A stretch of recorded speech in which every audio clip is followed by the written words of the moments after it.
Hey, what is up, YouTube? Andrew Rooney here. I'm a full-time drummer and drum teacher here in Auckland, New Zealand, and this is really, I guess, part 3 or part 4 of my Black Hole Sun dissection analysis. I started with actually just releasing a play-along cover of the song, and then 2 videos ago I did a reaction or sort of my thoughts on the video and some of the meaning and some other information just on the actual song itself. Now we're going to check out just the isolated drums. And disclaimer, I thought the best way to do this and the most honest way to do this is to use what I learnt from the song and therefore my isolated version of it. It also means I can critique my own drumming, which I'm sure is going to be fun. And of course, disclaimer, I am not Matt Cameron, so I'm not saying my version is definitive, but I was using a fantastic note-for-note transcription, so it's pretty close. So let's check out what the incredible Matt Cameron played on the 1994 smash hit, Grammy award-winning song, Black Hole Sun.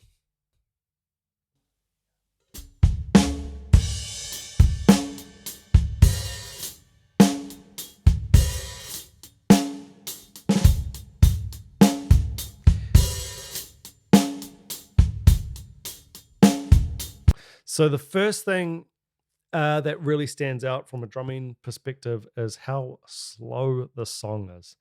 This is proper slow.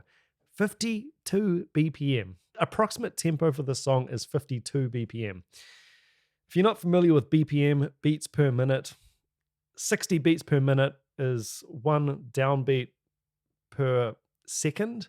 52 BPM is not even 1 beat per second. It's quite incredible how slow this is. So tempo wise, this is what we're counting out here. If we go back,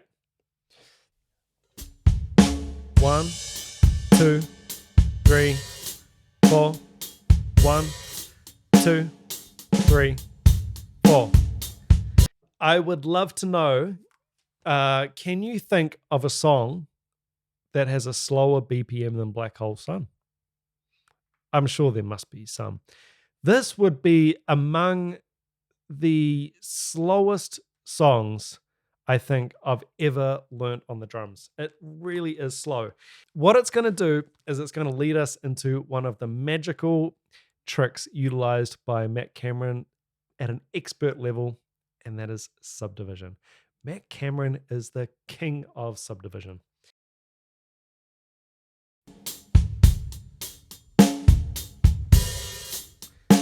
Hear those open hi-hats?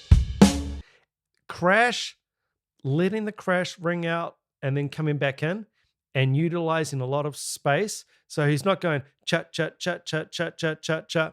There's a lot of legato.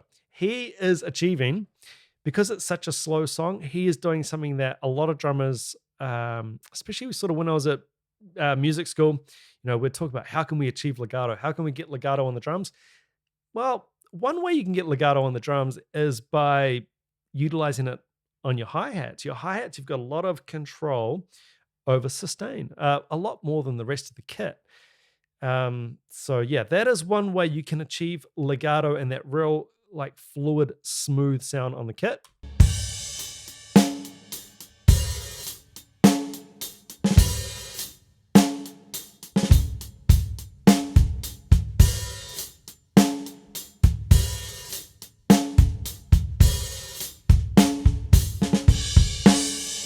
That lick there gave me a little bit of trouble. Had to I mean, this was a sight read. You can see me reading here.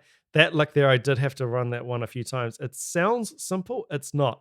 It's a 30-second note drag into a double on the kick with crashes as well. Just check out the way that Matt orchestrated this part here.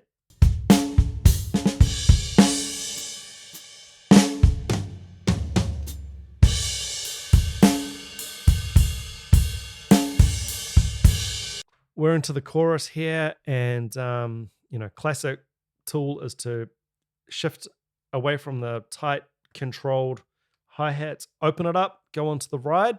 A good thing to do just to, open up the song, where the song opens up and the vocals start really soaring here.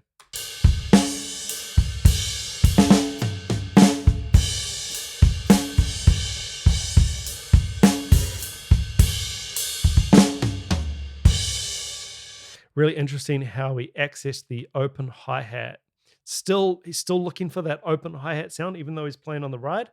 Legato. He's trying to elongate the notes and make it all smooth and trying to make the drum part coherent despite being so incredibly slow. Let's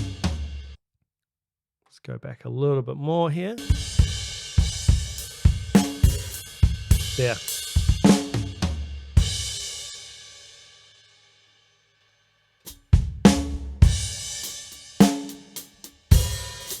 Multiple time signature changes in this song.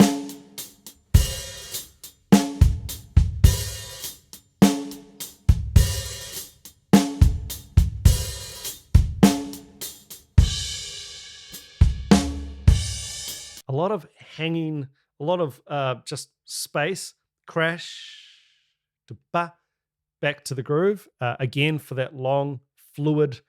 We want longer notes in a song like this where the tempo is so slow.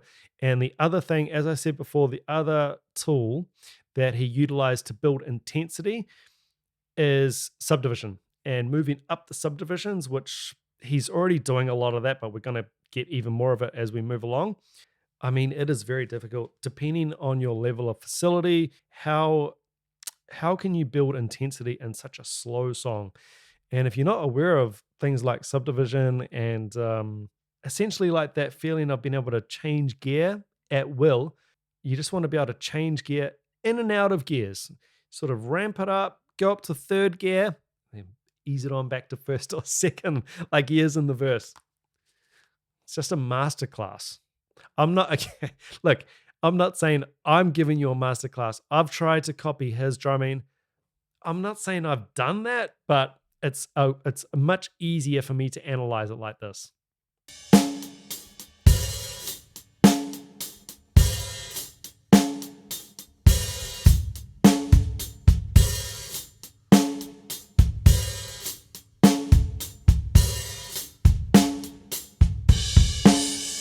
Now, even in the 4 bars there, it was very, I mean, the vocals are clearly the feature there.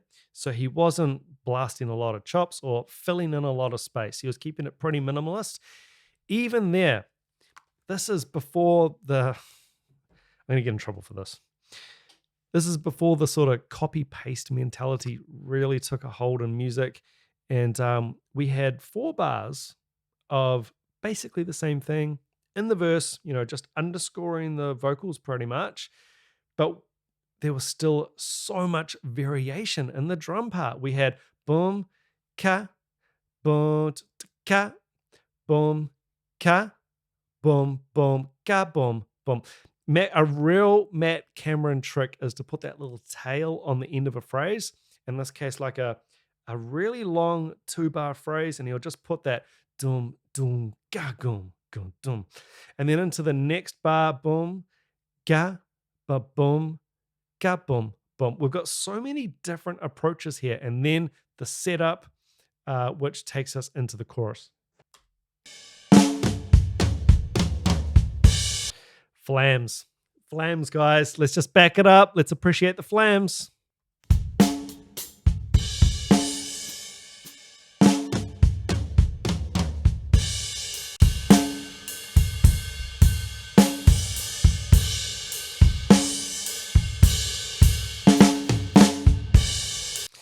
Little bit of a hint there of the implied double time that Matt Cameron loves to do in his drumming, with a 30-second note partial going into the 16ths.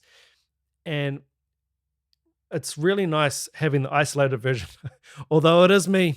It's not Matt Cameron. But just hearing where he puts those crashes, and they're always on important vocal parts. So he's backing up the singer. He's right behind the singer, and this is why I wanted to do the song first. So you can see why I mean, he's not just, oh, I'll just hit lots of crashes and do lots of big fills. No, no, no, no. It's all there for a reason. He's underscoring the music when he needs to, and he's going to smash the ugh, out of those crash cymbals when he needs to. And it is for a reason. It's for an emotional reason, and it's for the crescendos and decrescendos of the song. And how good are the flams?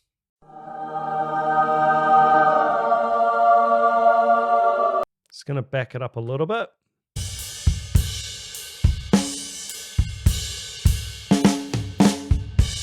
Love that fill.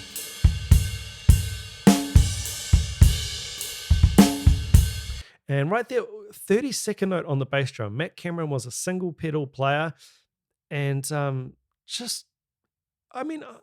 it's really slow. So a 32nd note on the bass drum isn't ridiculously difficult or fast, but just having the confidence to even think of trying that. I mean, it is, for all intents and purposes, basically a ballad, this song.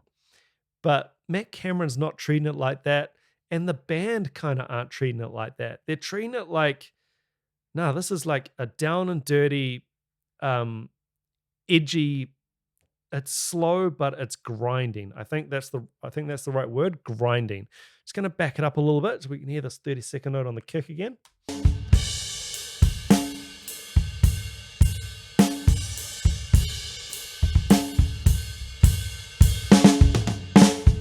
Subdivision.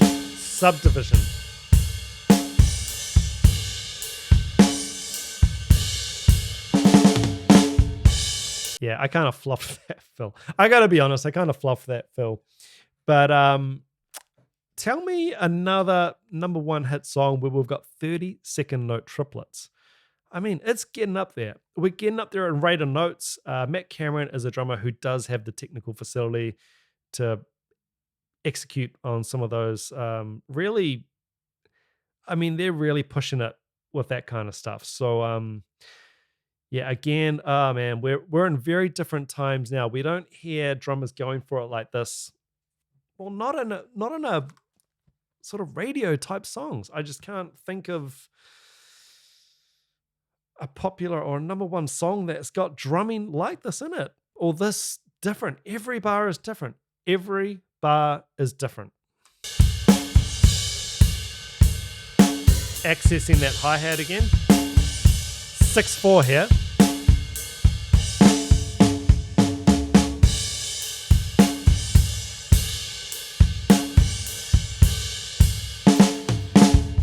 I'm just going to go back a little bit. I'm just going to talk you through, if you're not familiar with time signatures, or if you weren't aware of how often Black Hole Sun changes time signatures, it is constant.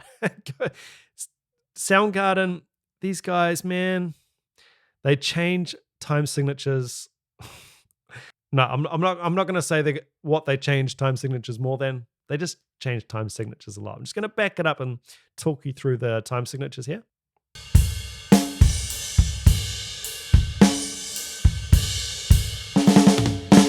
One, 2, 3, 4.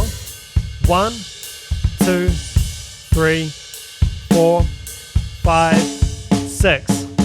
1, 2, 3, 4, 5, 6. 1, 2, 3, 4, 5, 6. One more bar of 6/4, then we're going to go into 9/8.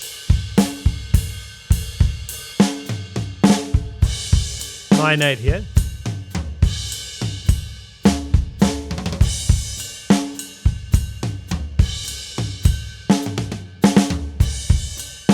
Ella.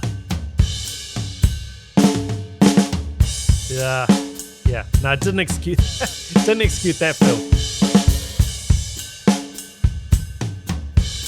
A little bit too much back on the beat there.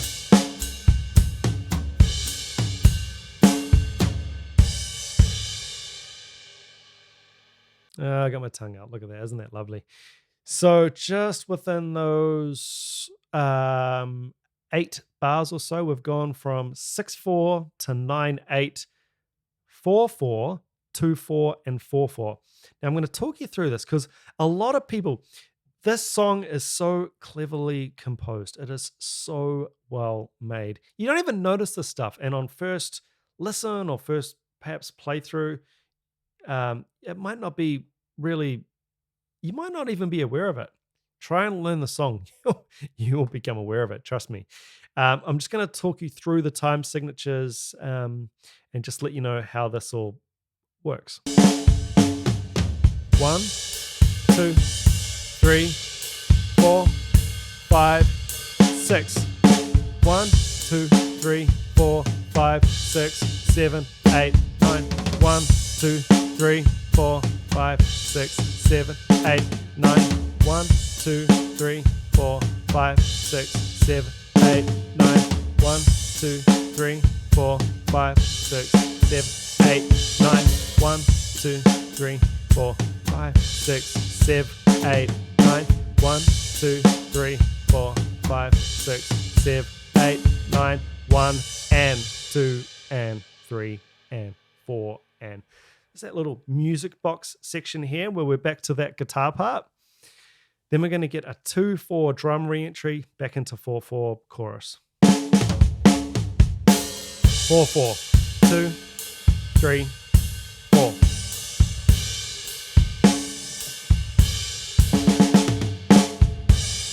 Killer fills. Accessing another 30-second note on the kick.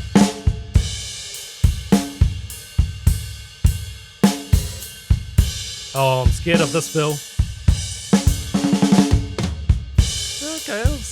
Okay.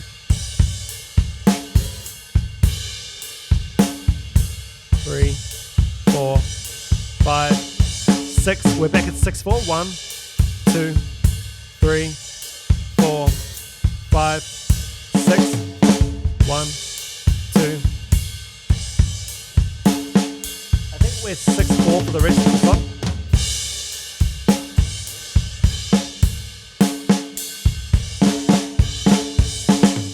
I can't believe the ideas here in this section.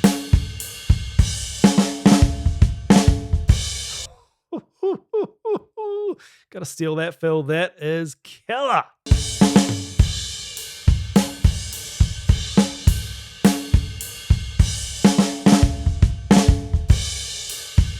The ideas in this section and all interlinking perfectly with the vocals. Love that one as well.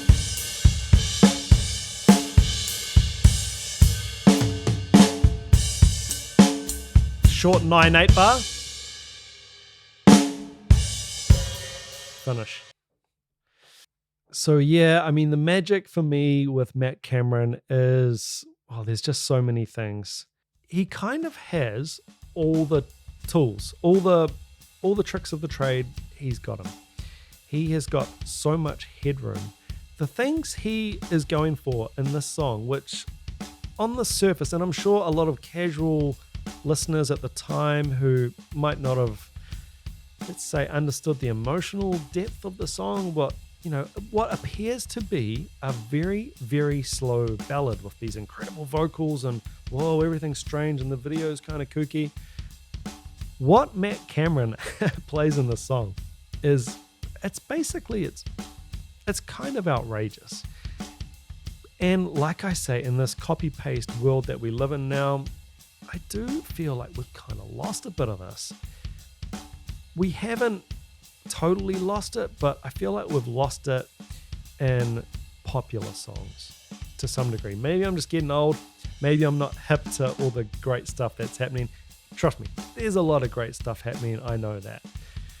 But this was a band for people who wanted something a little bit different. I felt like Soundgarden were kind of the 90s Led Zeppelin in a way. In a way, they weren't as jazzy or as improv as Led Zeppelin. Led Zeppelin would, have these long extended sections where there would just be a big guitar solo and it was more or less improvised. Similar themes night to night, but more or less just a jam, and there's no set structure. very jazz, a very jazz way of approaching making music. This is a lot more orchestrated. There's specific sections. The guitar solo is meant to be this way, and it fits here, and it's sort of boxed together like that. The other thing, of course, is that we've got a lot of odd time. Please hit me up in the comments if you know of another like number one hit that used 9/8 or even 6/4. There'll be a couple of 6/4s, I guess, but it's just so unusual. There's so many time signature changes, and to make it all coherent. But yeah, I can wax lyrical all day about what an amazing band Soundgarden are, and the artistry and the vision behind the band is just quite remarkable. But coming back to Matt Cameron, it is the ideas, the facility is tremendous. It's a lot of it is in the Subdivision for me. He's got so much control and awareness and knowledge of Subdivision. That really is the special sauce with Matt Cameron for me. And just that thing of really going for stuff, and not only going for it, actually executing it. And you hear Matt Cameron live, and he just sounds absolutely fantastic. And he's just rock solid. He sounds like session drummer sort of perfection, but also quite proggy. Very, very underrated drummer. I mean, in that song, even in just the grooves, we had drags from that down into the downbeats, and just a lot of drum geek stuff, for want of a better term. Just real legit, learned drum stuff that you only get when you've done a lot of shedding and a lot of playing. And it's just quite amazing what he put into the Soundgarden songs, what he got away with. And when I say what he got away with, it makes it sound like he's doing things that are potentially inappropriate. I think it's completely appropriate to the style of Soundgarden. That's kind of the magic of it. It actually does fit. His kind of angular, really percussive, he would chop up a bar and he'd fit, 5 or 6 different subdivisions into one bar and make that coherent. It's really difficult to do. I mean, you'd be tempted to play this song and just go dun dun cat dun dun cat dun cat, and just groove it out and play a beat. He didn't do that at all. He's adding in so much flavor and personality. And again, without trying to pick on modern music, because it's just not fair to do so, but I do feel like we've lost a little bit of that personality, at least in the popular stuff. And it could just be a lack of actual real instruments. A lot of, drum machines are not going to provide that kind of personality and interest and enough stuff that you can actually dissect and start pulling apart and figuring out, man, why does this sound so good? And what was that fill he did there, and the subdivision there, and then he just goes back to that groove. You kind of lose all that if you program beats. And it's just wonderful to hear like what is basically an arranged drum part that sounds like just a take from start to finish without bars just being copy pasted, repeated. It's just incredible. It makes it a real snapshot, like a photograph in time of where Matt was as a player and where the band was and what they were trying to achieve. It's almost like it's a one-off. It's just we created this incredible painting and it will never be done again. We can never make it like that again. That's just what it was. And 1994. What a time.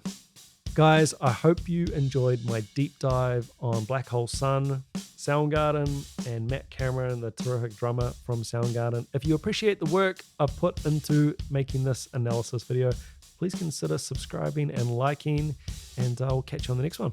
Ciao for now.